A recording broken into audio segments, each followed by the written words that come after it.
Bonjour à tous, c'est Florian. Aujourd'hui une petite vidéo prise en main du Nokia 5230. Alors le téléphone n'est pas à moi, c'est celui de ma tante, mais comme je sais que c'est un modèle qui est plutôt récent et que j'ai pas encore eu l'occasion de prendre en main un Nokia, je me suis dit que j'allais en profiter. Donc j'ai pas la boîte, je vais pas pouvoir vous faire un déballage complet de la boîte et vous montrer ce qu'il y a dedans, mais bon, on sait en général ce qu'il y a à l'intérieur des coffrets.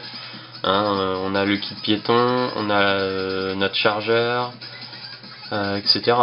C'est toujours pareil, on a toujours les tas de papier, de pub, et puis voilà. Donc le Nokia 5230 qui est un très bon téléphone, je dirais. Je dirais pas que c'est un téléphone qui se destine aux professionnels, dans le sens où son utilisation est plus basée sur la musique, sur les images, sur la vidéo, etc. plutôt que sur la navigation internet, les applications, etc. Donc je dirais que c'est un téléphone qui se destine plutôt au grand public. Donc on va faire un petit passage rapide sur le pourtour de l'appareil. Donc sur le dessus, on a une prise donc en mini USB, donc qui est le standard désormais. On a une prise jack 3.5, on a notre bouton d'extinction. Ici on a les boutons de volume, donc plus et moins. On a le bouton pour bloquer le téléphone ou le débloquer.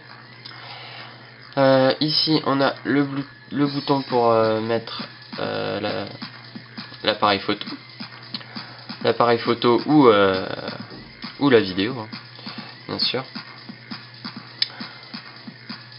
On a aussi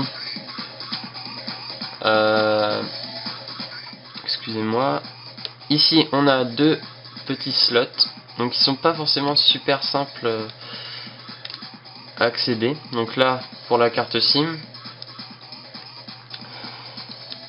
et ici, si j'arrive à l'ouvrir, vous voyez, j'ai allumé autre chose en même temps.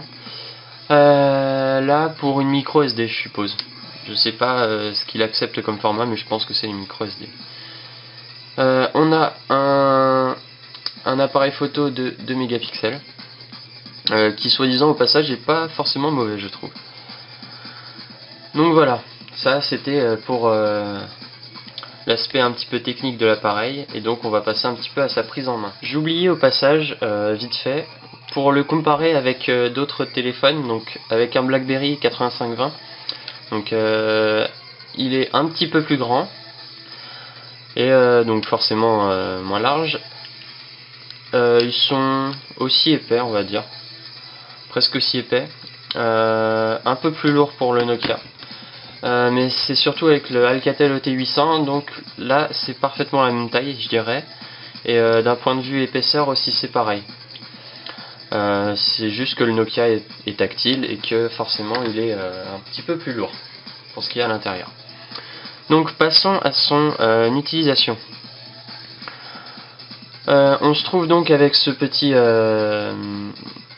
cette page d'accueil avec plusieurs icônes. Donc on met les icônes qu'on veut, c'est personnalisable.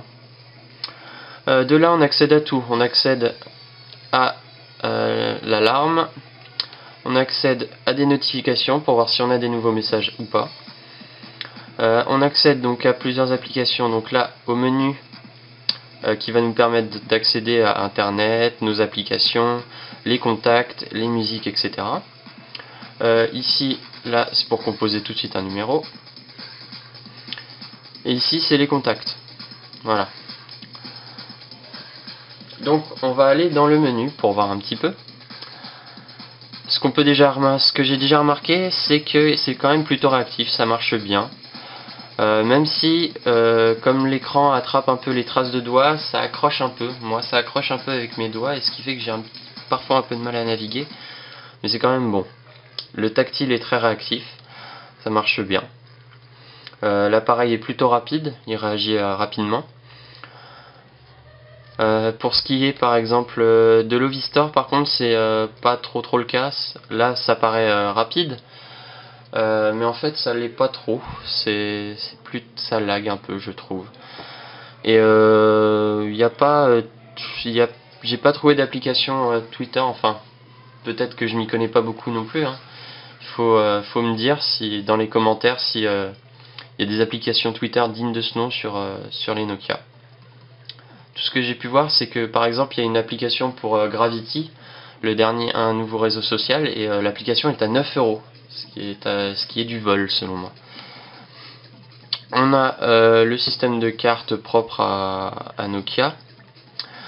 On a notre section application qui est tout en bas, je l'aurais mise un peu plus haut dans le menu personnellement.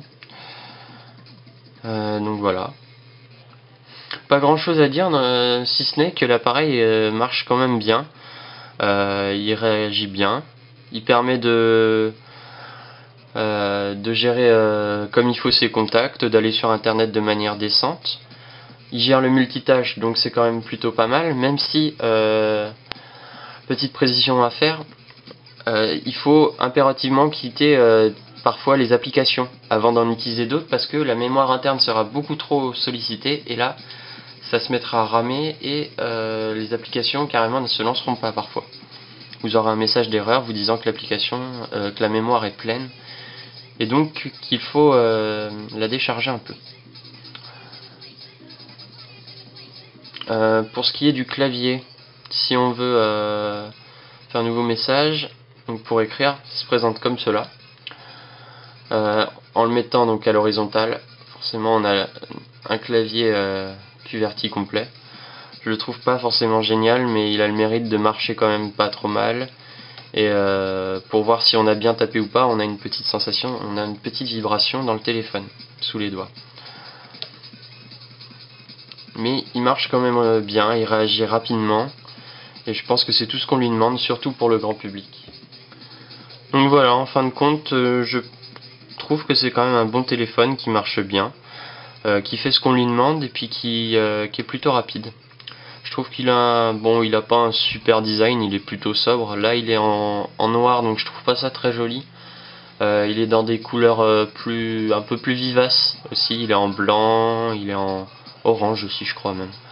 Enfin c'est déjà un petit peu plus joli. Mais il a le mérite d'être rapide. Les petites animations pour accéder au menu, je trouve ça sympa. Ça fait un petit peu d'animation sur le menu. Et puis ça marche quand même bien. Donc moi je lui fais aucun reproche particulier à part le fait d'avoir un clavier tactile, parce que moi j'aime pas trop ça. Je suis plus clavier tactile, donc comme sur les BlackBerry. Et qu'est-ce que je voulais lui reprocher aussi? De ramer un petit peu les applications, de ramer un petit peu.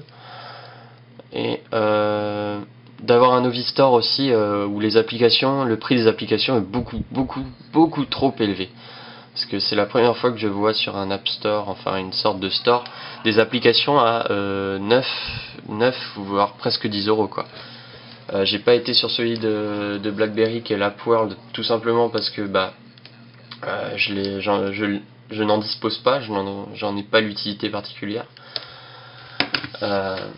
Mais j'ai rarement vu un store aussi cher.